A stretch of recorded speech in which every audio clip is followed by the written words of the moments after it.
পাৰিছো কৰ ডালিম জোপা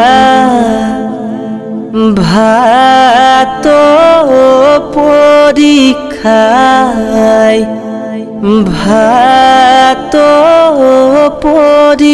পৰীক্ষাই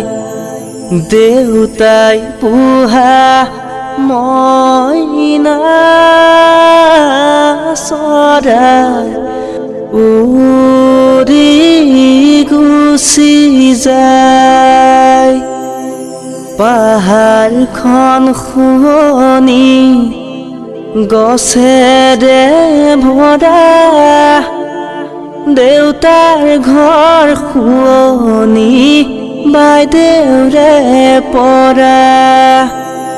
গছৰ ডাল কাটিব পাহাৰো ডঙাই বাইদেউক বিয়া দিব ঘৰো ডঙাই বাইদেউক বিয়া দিব ঘৰো ডঙাই।